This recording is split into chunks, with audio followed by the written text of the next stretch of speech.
Assalamualaikum warahmatullahi wabarakatuh. Halo semuanya, perkenalkan nama saya Dede Septiani dari kelas akuntansi 22A dengan NPM 22412034. Di sini saya akan menjelaskan secara singkat mengenai materi tentang konsolidasi pada anak perusahaan yang dimiliki kurang dari kepemilikan penuh.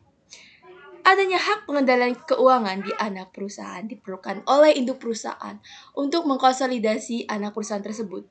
Dalam praktiknya, hal ini berarti hanya kepentingan pengendalian yang diperoleh dalam konsolidasi, tidak kepemilikan seluruhnya. Laporan keuangan konsolidasi sering kali termasuk satu atau lebih anak perusahaan yang dimiliki kurang dari kepemilikan penuh.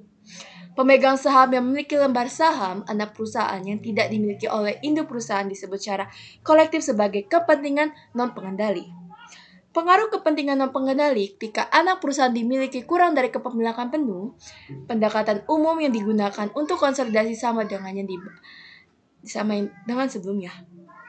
Akan tetapi, prosedur konsolidasi harus dimodifikasi sedikit untuk mengakui kepentingan non-pengendali.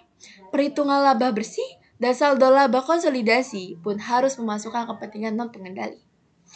Laba bersih konsolidasi adalah selisih antara pendapatan dan beban konsolidasi.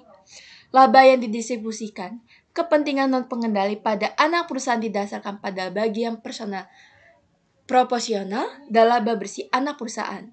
Laba bersih anak perusahaan yang tersedia untuk pemegang saham umum dibagi menjadi perusahaan induk dan pemegang saham non-pengendali pada anak perusahaan tertentu yang memiliki klaim proporsional hanya pada laba anak perusahaan tersebut dan bukan pada laba induk perusahaan atau anak perusahaan lainnya. Jika ada selisih dan sebagian selisih tersebut harus diputuskan dalam periode tersebut, bagian kepentingan non-pengendali dari yang dihapuskan tersebut harus dikurangi dari bagian labanya. Sekian penjelasan singkat dari saya akhiri terima kasih dan wassalamualaikum warahmatullahi wabarakatuh.